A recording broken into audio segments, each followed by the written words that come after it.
So, in this segment, we're going to be talking about how Brexit could cause a potato shortage in Ireland. So, I found this quite interesting. It's to do with seed potatoes. That's the key thing. A lot of them are imported or exported from Scotland to Ireland, but obviously that can't happen anymore because the UK are out of the single market.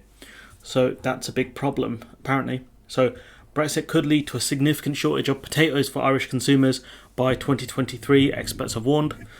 Prior to the UK's departure from the EU, the majority of potato seed used by British farmers for varieties such as Kerr Pinks, Golden Wonders, and British Queens, genuinely they sound like Dragax or something. Honestly, it's madness. Had been imported from Scotland, and that can't happen now.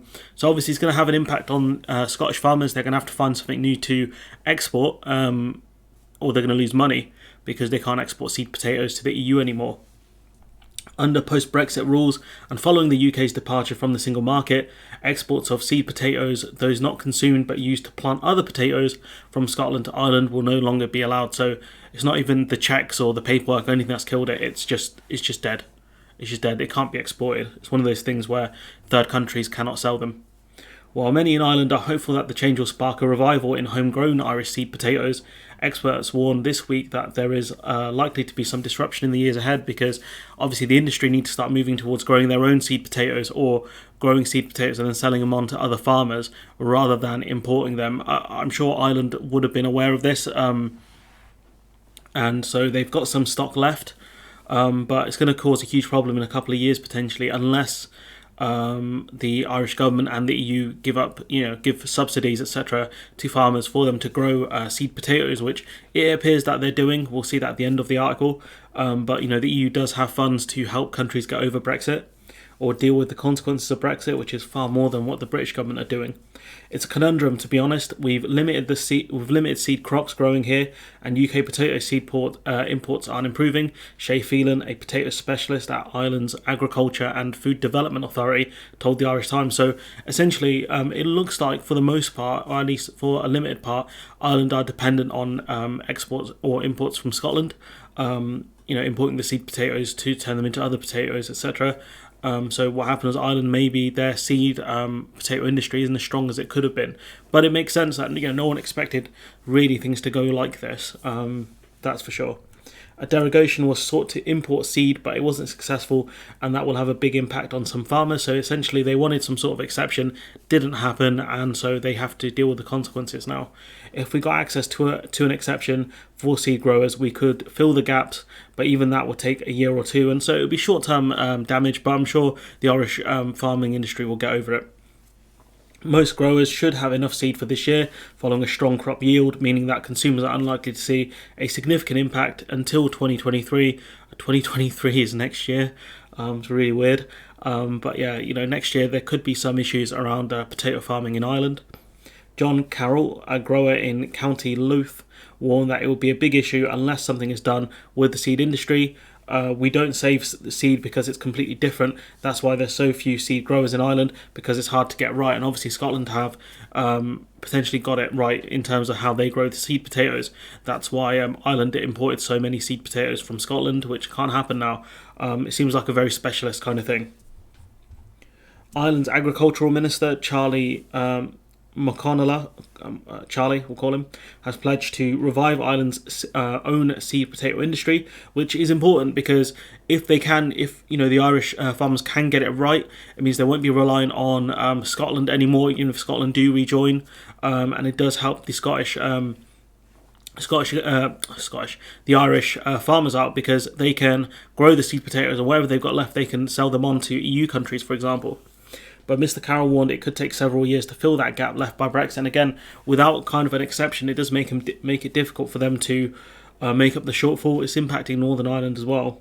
He says, we get a foundation stock. I don't know when Topps Farm will have tons of seed to give out and sell. This thing takes years to get right, he said. And, even if, this place, Topps Farm, they do try to give it a go this year, they don't get it right, then that's where you get knock-on effects. They're going to have to keep trying to kind of perfect this. Maybe they can get in some experts from Scotland to really help them out. That'd probably be the most sensible thing to do. Similarly, the Irish Farmers Association, former National Potato Chairman Nick McGowan, said Irish Times told the Irish Times that Brexit provides a great opportunity here for seed growers, but it will take about 3 years and it's going to be a bit of pain. Adding there's no quick fix. 3 years puts us at what 2025 potentially. It could be a few years. There could be some potato shortages in Ireland. I don't think it'll be that dramatic. But Ireland might have to import potatoes from elsewhere, and you'd have to look at which EU countries are really good at that. Britain was good at farming potatoes, but obviously we're not in the EU anymore. While exports of seed potatoes from GB to NI have also been banned, the DUP had previously cited potatoes as a food whose strong domestic production means it could be safe from shortages. So if it's the case that potatoes, they can grow the seed potatoes in Northern Ireland, okay, then it should be fine. And if they can do, then maybe that's one of the things they can export to the Republic of Ireland. The National Farmers Union Scotland said the immediate seed potato export ban caused by Brexit disproportionately affected Scotland. And that's one of the things where, Scotland's been impacted a lot by Brexit because of the strong agri-food sector in Scotland. Salmon has taken a really dramatic hit, cheese as well, because a significant portion of Scottish potatoes are grown as seed potatoes and are exported worldwide. The NFUS spokesperson Bob Cariff told The Independent, and so that's up to them to find potentially new markets to sell into, or maybe they'll have to change their habits now and they won't be able to grow seed potatoes as much, purely because there's no market for them anymore, or a very much a smaller market for them. While he said the door isn't completely closed to a deal allowing trade to resume, Mr. Cariff said there aren't too many major casualties of the Brexit deal. I mean, there are some major casualties of the Brexit deal. There are a lot of them. We'll talk about that in due time. But seed potatoes is undoubtedly one of them because there's no trade. Essentially, you can't export into a single market. So it's not even an issue with regards to paperwork or transport times. There's no opportunity to export seed potatoes. So that industry, in terms of for exports, is dead for the UK anyways, or GB should I say. Prior to Brexit, Britain exported around 30,000 tonnes of seed potatoes, worth £13.5 million to mainland Europe each year. That's gone. That's not going to happen anymore. The majority of which were high health stocks grown in Scotland.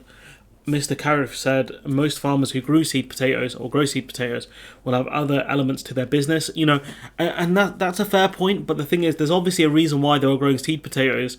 It must have been lucrative for them, so they're going to have to go to crops that are less lucrative for them now, or may require more work.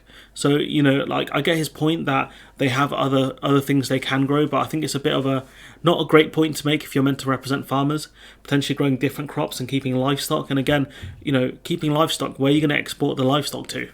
That's another problem. Exports for meats to the EU have fallen dramatically because of all of the checks.